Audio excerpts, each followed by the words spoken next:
Hello friends, GS study with Sanjeev sir YouTube channel पर आपका हार्दिक अभिनंदन है। ये प्रैक्टिस सेट 2 है किरण प्रकाशन का। 41 नंबर क्वेश्चन है, निम्नलिखित में से कौन सा शब्द दिए गए वाक्य का वर्णन करता है? तापमान, आर्द्रता, वर्षा, हवा की गति आदि के संबंध में किसी स्थान पर वातावरण की दिन प्रतिदिन की स्थिति। तो मौसम से संबंधित है। 42 नंबर क्वेश्चन है, नीचे दो कथन दिए गए हैं, दिए हुए विकल्पों में से सही उत्तर का चयन कीजिए। प्राकृतिक रेशे जैसे कपास, ऊन, रेशम, नायलॉन पौधे अथवा जंतुओं से प्राप्त होते हैं। तो कथन 3 है, संश्लेषित रेशे मनुष्यों द्वारा बनाए जाते हैं, इसीलिए ये संश्लेषित अथवा मानव निर्मित रेशे कहलाते हैं। तो कथन 1 और 2 दोनों सही है। ठीक है। तीसरा कथन देखिए, 43 नंबर क्वेश्चन देखिए, निम्नलिखित में से किसे पीटा जा सकता है और पतली सीट में बदला जा सकता है? तो जस्ता को। विषाणु से होने वाला रोग है तो सामान्य सर्दी है। और नेक्स्ट देखिए 45 नंबर क्वेश्चन, उष्ण कटिबंधीय क्षेत्र में सामान्यतः उष्ण जलवायु होती है क्योंकि इसकी अवस्थिति के आसपास होती है भूमध्य रेखा पर। 40 नंबर क्वेश्चन है कि समुद्र और महासागरों की गहराई को मापने के लिए किस उपकरण का उपयोग किया जाता है?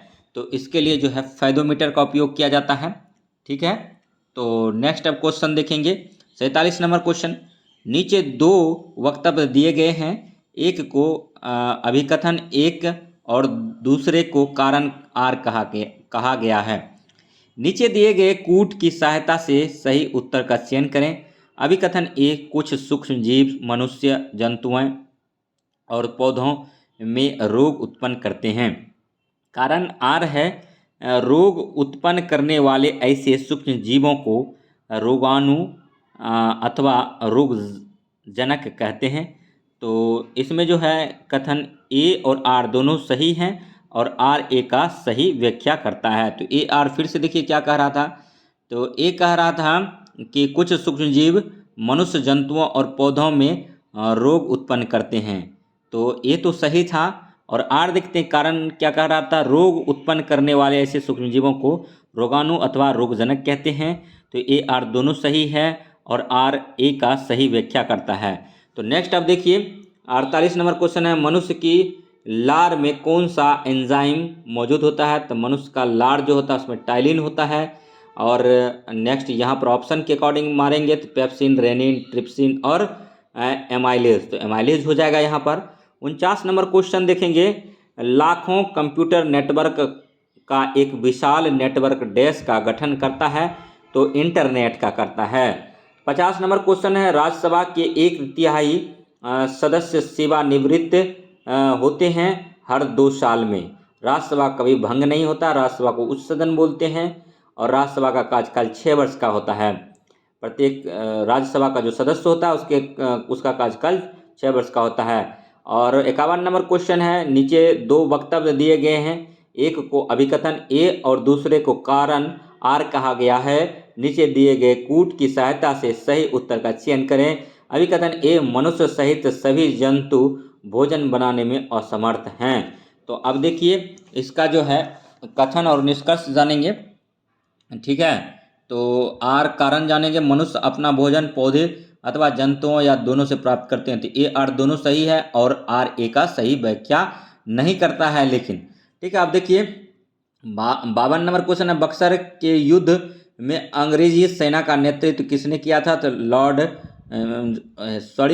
हेक्टर मुनरो ने किया था। बक्सर का युद्ध कब हुआ था? 1764 में हुआ था। ठीक है। उसके बाद देखिए गिरनार पहाड़ियाँ निम्नलिखित में से किस राज्य में स्थित है? तो गुजरात में है। शहीद दिवस निम्नलिखित में से किस सिख गुरु से संबंधित है? तो गुरु तेग बहादुर से संबंधित है। 55 नंबर क्वेश्चन देखिए, इनमें से किस नदी का उद्गम भारतीय सीमा से नहीं होता है? तो ब्रह्मपुत्रा नदी भारत का उद्गम नहीं है। और नेक्स्ट जो है 56 नंबर क्वेश्चन देखेंगे, भूमंडलीय तापवर्धन में कौन सी गैस प्रमुख रूप से जिम्मेदार है? तो CO2 है, कार्बन डाइऑक्साइड है। ठीक है, भूमंडलीय ताप में। और नेक्स्ट जो है इसी को ग्लोबल वार्मिंग बोलते हैं, इसमें CO2 का बहुत बड़ा योगदान है। ठीक है, इसी को जिम्मेवार गैस माना गया है CO2 को। और नेक्स्ट है कि 57 नंबर, कपड़े धोने वाले सोडे का साधारण नाम क्या है? तो सोडियम कार्बोनेट है। फल एक परिपक्व है अंडाशय है। फल क्या है? एक परिपक्व अंडाशय है। और नेक्स्ट जो है, ये देखिए कितना अच्छा क्वेश्चन है, इस क्वेश्चन को आप लोग ध्यान से पढ़िए। बांदीपुरा अभयारण्य किस राज्य में स्थित है? तो कर्नाटक में है, इसको याद ही कर लीजिए। और नेक्स्ट जो है, गांधी जी ने 1919 में सत्याग्रह आंदोलन किसके विरोध में शुरू किया था? तो रॉलेट एक्ट के संबंध में किया था। रॉलेट एक्ट 19 मार्च 1919 को आया था। उसके बाद जलियांवाला बाग हत्याकांड हुआ 13 अप्रैल 1919 को अमृतसर में, ये भी याद रखेंगे। और उस टाइम वायसराय लॉर्ड चैम्सफोर्ड था, ये भी याद रखेंगे। 61 नंबर क्वेश्चन देखते हैं। नीचे दो वक्तव्य दिए गए हैं, एक को अभिकथन ए और दूसरे को कारण आर कहा गया है। नीचे दिए गए कूट की सहायता से सही उत्तर का चयन करें। अभिकथन ए, बलुई मृदा सुबातित होती है। कारण है बलुई मृदा के कण छोटे होते हैं। तो आंसर ए सही है और आर गलत है। तो ए में क्या था कि ए कथन था बलुई मृदा सुबातित होती है यहाँ पर। ठीक है। उसके बाद फिर 62 नंबर क्वेश्चन देखिए। 62 नंबर क्वेश्चन है, यह भारत का सबसे ऊंचा बांध है। राणा प्रताप सागर, भाखड़ा नांगल, दामोदर घाटी, टिहरी बांध। तो टिहरी बांध भगीरथी नदी पर है, याद रखेंगे। भारत का सबसे ऊंचा बांध है, उत्तराखंड में है। ठीक है। उसके बाद 63 नंबर क्वेश्चन, टेलीग्राफ तार का आविष्कार किसने किया था? सैमुअल मोर्स ने किया था। और अगर पूछे कि गैलीलियो क्या किया था, तो दूरबीन का खोज गैलीलियो ने किया था। और रेडियो का खोज मार्कोनी ने किया था। और रिवाल्वर का खोज कोल्ट ने किया था, ये भी याद रखेंगे। और DRDO ने उस्मी नामक पिस्टल बनाया है, ये भी याद रखिए यहाँ से। इसने स्वराज के लिए अंग्रेजों के विरुद्ध सहायता के लिए विदेशी भ्रमण किया और वंदे मातरम नामक समाचार पत्र निकाला। तो मैडम विकाजी कामा भारत की माता कहलाती है। ठीक है। और नेक्स्ट है, फ्रंटियर गांधी किसे कहते हैं? तो खान अब्दुल गफ्फार को फ्रंटियर गांधी कहते हैं। 66 नंबर क्वेश्चन है, भारतीय राष्ट्रीय कांग्रेस के किस अधिवेशन में सबसे पहले वंदे मातरम गाया गया था? 1896 में गाया गया था। और 67 नंबर क्वेश्चन है, ठीक है, कि हमारे शरीर की सबसे मजबूत मांसपेशी यह होती है हृदय की मांसपेशियां। और नेक्स्ट है, नीचे दो कथन दिए गए हैं, दिए हुए विकल्पों में से सही उत्तर का चयन कीजिए। पहला ये है, दस्त एक घातक बीमारी नहीं है। दूसरा है, दस्त के कारण शरीर से जल एवं लवण की क्षति हो जाती है। कथन एक गलत है, परंतु कथन दो सही है। दो में कहा क्या है कि दस्त के कारण शरीर से जल एवं लवण की क्षति हो जाती है। बात सही है 100%। और नेक्स्ट 69 नंबर क्वेश्चन है, वायुमंडल में सबसे अधिक कौन सी गैस है? तो नाइट्रोजन है 78.08%। और नेक्स्ट है, किस दुर्घटना में कल्पना चावला की मौत हो गई थी? कोलंबिया में। और नेक्स्ट जो है 71 नंबर क्वेश्चन है कि भारत में सर्वाधिक वर्षा वाला स्थान मानसरोवर मेघालय में है। ठीक है। उसके बाद फिर यहीं पर जनजाति पाई जाती है। ठीक है, गारो, खासी, जयंतिया। ठीक है। उसके बाद देखिए, मेघालय को मेघों का घर बोला जाता है। 72 में है, मानचित्र तथा ग्लोब में एक दूसरे को काटती रेखाओं को क्या कहा जाता है? तो भौगोलिक ग्रिड कहा जाता है। अब देखिए 73 नंबर क्वेश्चन देखेंगे। 73 नंबर क्वेश्चन है कि भारतीय संविधान द्वारा कितनी भाषाओं को मान्यता दी गई है? तो 8वीं अनुसूचित में भारतीय संविधान में कुल 22 भाषा का जिक्र है, इसमें भोजपुरी और इंग्लिश नहीं है, याद रखेंगे। नेक्स्ट जो है 74 नंबर क्वेश्चन, मादा एनीफिलीज मच्छर को काटने से कौन सा रोग होता है? तो मलेरिया होता है। और नेक्स्ट जो है, नालंदा विश्वविद्यालय की स्थापना किस शताब्दी में हुई थी? तब 5वीं शताब्दी में हुआ था। और नेक्स्ट जो है, नालंदा विश्वविद्यालय की स्थापना किसने किया था? तो कुमार गुप्त ने किया था। बिहार की कौन सी पर्वतारोही ने माउंट एवरेस्ट की चोटी पर विजय प्राप्त की है? तो श्रीमती निरुपमा अग्रवाल ने किया है। गंगटोक से नाथुला कितनी दूरी पर अवस्थित है? 54 किलोमीटर है। गंगटोक से नाथुला कितनी दूरी पर अवस्थित है? तो मतलब 54 किलोमीटर पर है। सिक्किम की राजधानी गंगटोक है। ठीक है। उसके बाद देखिए, सिंचाई के परंपरागत साधन कौन कौन से हैं? तो नदियां हैं, कुआं हैं, तालाब है, प्रयुक्त सभी हो जाएगा। उसके बाद फिर वाल्मीकि राष्ट्रीय उद्यान में मुख्य रूप से किस जानवर का संरक्षण किया गया है? तो बाघ का किया गया है। वाल्मीकि राष्ट्रीय उद्यान कहाँ है? पश्चिमी चंपारण में है। और इसमें जो है, ठीक है, टोटल 31 बाघ हैं, ये भी याद रखेंगे, टाइगर हैं। और टाइगर प्रोजेक्ट कब से चलाया गया है? तो 1973 से चलाया गया है और जिम कॉर्बेट से चलाया गया था, जो कि उत्तराखंड में है। 80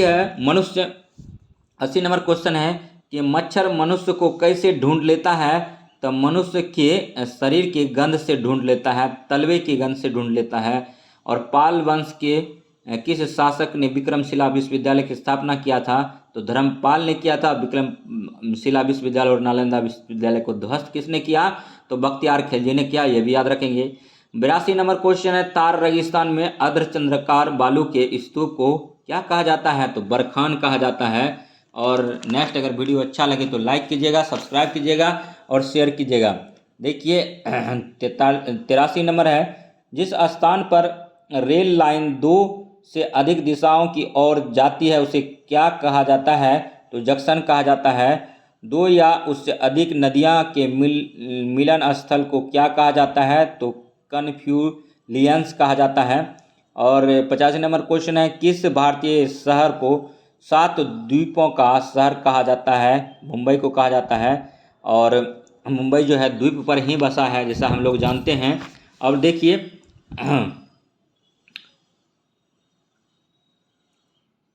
86 नंबर, संक्रामक रोग रोगी व्यक्ति से किसी भी माध्यम के द्वारा स्वास्थ्य व्यक्ति तक पहुंचते हैं, तो सही है। और उसके बाद देखिए 87 नंबर, निम्नलिखित में से कौन सा जानवर 14-15 साल की आयु के बाद अपने झुंड को छोड़कर अकेले रहने लगता है? तो हाथी है। हाथी भारत का विरासत पशु है, ठीक है। हाथी सबसे ज़्यादा कर्नाटक में पाया जाता है, कर्नाटक के जंगल में। और चंपारण सत्याग्रह का नेतृत्व किया था? तो गांधी जी ने राजकुमार शुक्ल के नेतृत्व पर चंपारण आए थे और 1917 में चंपारण सत्याग्रह हुआ था। और तिनकठिया प्रणाली के विरुद्ध हुआ था। मतलब 1 बीघा में 20 कट्ठा होता, उसमें 3 कट्ठा नील की खेती करना होता था। नील खेती करने से किसानों की भूमि बंजर होती थी, पैदावार घटता था और नील का सही दाम नहीं मिलता था। तो इसीलिए चंपारण सत्याग्रह हुआ था। तो कब हुआ था? 1917 में हुआ था। इसका नेतृत्व गांधी जी किए थे। नेक्स्ट आप देखिए कि 89 नंबर क्वेश्चन है, ऊंचाई के साथ डैश के भाग कम होती जाती है? तो ऑक्सीजन। और नेक्स्ट जो है 90 नंबर क्वेश्चन देखिए कि जाड़े में उगाई जाने वाली फसल को कहा जाता है? रबी फसल कहा जाता है। मानसून में जो उगाया जाता है खरीफ फसल कहा जाता है, ठीक है। और जायद जो है गर्मी में उगाया जाता है, बीच में ये फसल उगाया जाता है। नेक्स्ट है कि निम्नलिखित में से कौन भारत की मुख्य भूमि को रामेश्वर द्वीप से अलग करता है? तो पंबन चैनल करता है। और 92 नंबर क्वेश्चन है, इसको देखिए कि एक चक्रवात को दुनिया के विभिन्न हिस्सों में अलग अलग नामों से जाना जाता है। जापान में इसे क्या कहते हैं? तो टाइफून कहते हैं। टाइफून कहाँ आता है? जापान में आता है, ये भी याद रखेंगे। उसके बाद देखिए बिजली की क्षमता वाली लोहे की छड़ पर इनमें से किसका लेप किया जाता है? तो जस्ता का किया जाता है। और भारत के किस राज्य में ग्रामीण ओलंपिक्स का आयोजन प्रत्येक वर्ष होता है? तो पंजाब में होता है। और बैरोमीटर डैश मापता है? तो बैरोमीटर दाब मापता है। और भारत में शिक्षक दिवस डैश तारीख को मनाया जाता है? 5 सितंबर को मनाया जाता है। बिहार में कितने ज़िले हैं? 38 ज़िले हैं। बिहार में अनुमंडल कितने हैं? तो 9 अनुमंडल हैं। सॉरी, बिहार में प्रमंडल 9 हैं, ठीक है। उसके बाद फिर देखिए बिहार में ज़िला कितना? 38 है। बिहार में लोकसभा सीट कितना है? 40 है। राज्यसभा सीट कितना है? 216 है। और विधान परिषद का सीट कितना है? 75 है। और विधानसभा सीट कितना है? तो 243 है। इसको भी याद रखेंगे। पटना में हाई कोर्ट बना है, 1916 में बना है। 1917 में पटना यूनिवर्सिटी बना है। 1925 में PMCH बना है। एक या एक से अधिक पोषक तत्वों की कमी के कारण होने वाले रोग को कहते हैं? अभावजन्य रोग कहते हैं। 99 नंबर क्वेश्चन है, गर्म करने पर ठोस के द्रव्य के बदले की क्रिया कहलाती है? गलना कहलाता है। और 100 नंबर क्वेश्चन है, इनमें से कौन सा एक पानी का गुण नहीं है? तो इसमें कोई भी चीज़ घुल नहीं सकती। जबकि पानी का गुण है, पानी का सूत्र पहले जानिए, H2O होता है, उसके बाद फिर यह रंगहीन होता है, यह गंधहीन होता है, यह स्वादहीन होता है। सबसे स्वच्छ पानी वर्षा का जल होता है। D2O जो है आसुत जल मतलब होता है। D2O का आविष्कार जो है भारी जल होता है, सॉरी D2O जो होता है भारी जल होता है, इसका खोज यूरे ने किया था। और ये जो है इसका एटॉमिक वेट 20 होता है और परमाणु रिएक्टर में मंदक के रूप में ये कार्य करता है। नेक्स्ट है 101 नंबर क्वेश्चन। कोल्हुआ बिहार की प्रसिद्ध ऐतिहासिक स्मारक है, अशोक स्तंभ। और नीचे 2 वक्तव्य दिए गए हैं, डैश, इसको ध्यान से थोड़ा देखेंगे। को अभिकथन ए है और दूसरे को कारण आर कहा गया है। नीचे दिए गए कूट की सहायता से सही उत्तर का चयन करें। अभिकथन ए है, स्टार्ट करते हैं, यहाँ से क्वेश्चन स्टार्ट होता है, ध्यान देंगे। पेड़ पौधों को ज़्यादातर पानी बारिश से मिलता है, तो ये कथन सही है। और बारिश आते ही पेड़ पौधे खिल उठते हैं, ये भी कथन सही है। तो इसका आंसर बी 2 है। ए और आर दोनों सही हैं, परंतु आर ए का सही व्याख्या नहीं करता है। बीजों के अंकुरण के लिए इनमें से किसकी ज़रूरत नहीं होती है? पानी, प्रकाश, हवा, अंधेरा का ज़रूरत नहीं होता है। और नेक्स्ट है 104 नंबर क्वेश्चन। वैज्ञानिक जो अंतरिक्ष की विभिन्न वस्तुएं तथा तारा, चंद्रमा, ग्रह आदि का अध्ययन करते हैं कहलाते हैं खगोलविद कहलाते हैं। 105 नंबर क्वेश्चन है। सूक्ष्म जीवों को केवल डैश से देखा जाता है, तो सूक्ष्मदर्शी से देखा जाता है। सूक्ष्म जीवों को केवल सूक्ष्मदर्शी से देखा जा सकता है। और 106 नंबर क्वेश्चन है। जंतु जिसके शरीर पर कठोर कवच होता है तथा अधिकांशतः पानी में रहता है, कछुआ है। और दूरी को मापने की इकाई डैश है, तो दूरी को मापने की इकाई किलोमीटर है। डायरिया का प्राथमिक उपचार है, तो ORS का घोल। डायरिया अगर किसी को पकड़ ले तो उसको तुरंत ORS का घोल दें। ORS के घोल में क्या होता है? तो उसमें नमक होता है और पानी होता है, ये भी याद रखेंगे। और नमक चीनी का घोल भी दे सकते हैं। और देखिए 109 नंबर क्वेश्चन। निम्नलिखित कथनों में से असत्य कथन को चुनिए। जूते बाहर उतार कर ही घर में आना यह घर का रिवाज है।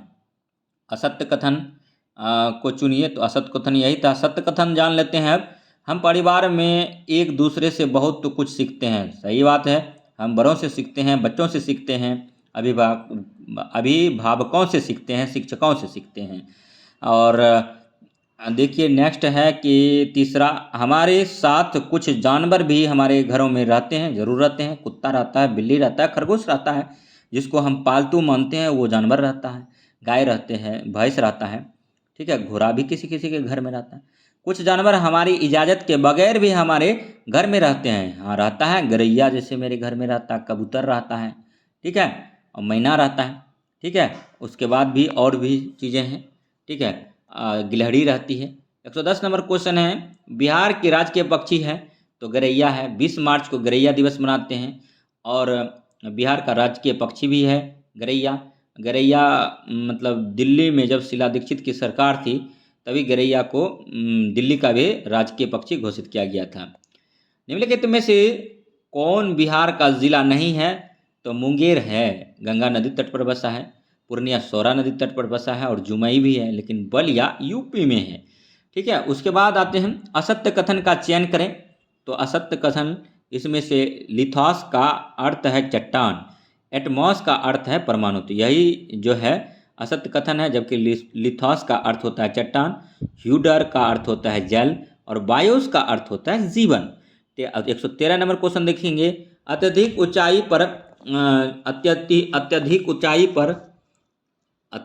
ऊंचाइयों पर पर्वतारोहियों को किस प्रकार की समस्या का सामना करना पड़ता है? तो बारिश का करना पड़ता है, आंधी तूफान का करना पड़ता है, अत्यधिक ठंड और ऑक्सीजन की कमी का करना पड़ता है। इनमें से सभी हो जाएगा। सिक्किम राज्य की मुख्य नदी है, तो तीस्ता जो है सिक्किम राज्य की मुख्य नदी है। अति महत्वपूर्ण क्वेश्चन है। अब 115 नंबर क्वेश्चन देखेंगे। 120 नंबर टोटल 120 क्वेश्चन है, जिसमें कि 40 क्वेश्चन शुरू का जो है मैथ रीजनिंग का है, 80 क्वेश्चन जीके जीएस का है, करंट का है, सब मिला के है, ईवीएस का है, 115 नंबर क्वेश्चन देखिए, निम्नलिखित में से कौन सा महासागर के संदर्भ में है? ये महासागर आपस में एक दूसरे से जुड़े हुए हैं, ठीक है, यही सही है। और महासागरीय जल सिर्फ अमावस्या और पूर्णिमा के समय ही गतिशील रहता है, गलत कथन है, ठीक है। तरंगे, ज्वार भाटा तथा महासागरीय धाराएं महासागरीय जल की 3 मुख्य गतियां, ये भी गलत है। और आकार में अटलांटिक महासागर सबसे बड़ा महासागर है, ये भी गलत है, ठीक है। तो यहाँ कह रहा था निम्नलिखित में से कौन सा महासागरों के संदर्भ में सही है, तो एक ही कथन सही है, ये महासागर आपस में एक दूसरे से जुड़े हुए हैं, ठीक है। अब 116 नंबर क्वेश्चन देखते हैं, ठीक है। नहीं, देखिए यहाँ पर थोड़ा सा एक चीज़ कन्फ्यूजन हो गया है, महासागर के बारे में कथन सही चुनना है, ठीक है। तो सही कथन जो चुनना है ना, तो ये देखिए, ये कथन तो सही है, ये महासागर आपस में एक दूसरे से जुड़े हुए हैं, ये तो सही होगा ही। इसके अलावा जो है ना, तरंगे, ज्वार भाटा, महासागरीय धाराएं महासागरीय जल के 3 मुख्य गतियां हैं, तो ये भी सही होगा। तो ए और सी दोनों सही है इसमें, क्योंकि देखिए जब ज्वार भाटा आता है ना, तो चंद्रमा, सूर्य और पृथ्वी तीनों एक सीधी में हो जाता है, तो यहाँ महासागरीय धाराओं में उथल पुथल मच जाता है, तो यहाँ तरंग आता है, ज्वार भाटा आता है, और महासागरीय धाराएं महासागरीय जल की 3 मुख्य गतिविधियां होने लगती है। तो ए भी सही है और सी भी सही है, ठीक है। अब देखिए 116 नंबर क्वेश्चन है, ठीक है। शेरशाह का मकबरा किस शहर में है, तो सासाराम में है। शेरशाह का बचपन का नाम क्या था, फरीद खां था, ये भी याद रखेंगे। और नेक्स्ट है 17 नंबर क्वेश्चन, सौर कुकर की दीवार किस रंग की होती है, तो काला होता है। और 118 नंबर क्वेश्चन है, ठीक है, समुद्र मार्ग से विश्व का चक्कर लगाने वाला प्रथम व्यक्ति था, तो मैगलन था। अति महत्वपूर्ण क्वेश्चन है, इसको याद रख लीजिए। समुद्री मार्ग से विश्व का चक्कर लगाने वाला प्रथम व्यक्ति यानी जलीय मार्ग से, तो मैगलन था, प्रथम व्यक्ति मैगलन था। और भारत जो आया था, भारत का खोज जो किया था समुद्री मार्ग से, वो वास्को डी गामा था, पुर्तगाली यात्री, ठीक है। वो कब आया था, तो 17 मई 1498 को आया था। कहाँ आया था सबसे पहले, तो कालीकट बंदरगाह पर उतरा था। और कालीकट बंदरगाह के साइड जो है उसको कहते हैं मालाबार तट, क्योंकि केरल मसाला व्यापार के लिए जाना जाता है। और इधर जो कर्नाटक आंध्र प्रदेश साइड है इसको बोलते हैं, ठीक है, कोरोमंडल तट, तमिलनाडु साइड इसको बोलते हैं मतलब कोरोमंडल तट, ये वस्त्र व्यापार के लिए जाना जाता था। 119 नंबर क्वेश्चन को देखिए, नीचे दिए कथनों पर विचार करें और कूट की सहायता से सही उत्तर का चयन कीजिए। तो 4 कथन दिया है, इसमें से सी और डी कथन सही है लास्ट का। देखिए पहला कथन है, प्रायद्वीप स्थल का वह भाग है जो 4 तरफ से जल से घिरा होता है, तो ये तो चारों तरफ से जो घिरा रहता है वो प्रायद्वीप तो नहीं कहलाता है। अब पाक जल संधि भारत को पाकिस्तान से अलग करती है, पाक जल संधि भारत को पाकिस्तान से, पाक जल डमरू मध्य जो है भारत श्रीलंका को अलग करता है, ये भी तो गलत हो गया, ठीक है। उसके बाद फिर देखिए प्रत्येक 1 डिग्री देशांतर के लिए स्थानीय समय में 4 मिनट का अंतर होता है, यह सही कथन है सी, ठीक है। और बड़े देश जिनका विस्तार उत्तर से दक्षिण की ओर बहुत अधिक होता है, वह पूरे देश का मानक समय 1 नहीं होता है, तो ये भी कथन सही है। और एक लास्ट का 120 नंबर क्वेश्चन, काकोलत जलप्रपात बिहार के किस जिले में स्थित है, तो नवादा में। तो ये आज मतलब दूसरा टेस्ट था, और तो दूसरा टेस्ट कैसा लगा तो आप कमेंट कीजिए, लाइक कीजिए। और नेक्स्ट अब तीसरा सेट लेकर आएंगे, ये जो है किरण प्रकाशन का सेट हम करा रहे हैं। तो वीडियो टोटल जो है कुल प्रश्न 120 है, कुल अंक 120 है, परीक्षा अवधि 2 घंटा मिलेगा। तो नेक्स्ट जो है हम तीसरा सेट लेकर आएंगे, लेकिन जीएस का क्वेश्चन हम कराएंगे, ठीक है। और जीएस का क्वेश्चन कराएंगे, तो अगर वीडियो अच्छा लगेगा तो लाइक कीजिएगा, सब्सक्राइब कीजिएगा। इस सेट में हमको 66 नंबर आया है, और उससे पहले जो दूसरा सेट था उसमें, ठीक है, उसमें 67 नंबर आया था, ठीक है। तो अब हम इसका तीसरा सेट नेक्स्ट वीडियो में कराएंगे। तो मिलते हैं 3rd मॉडल प्रैक्टिस सेट लेकर के, तब तक के लिए धन्यवाद। जय हिंद, जय भारत।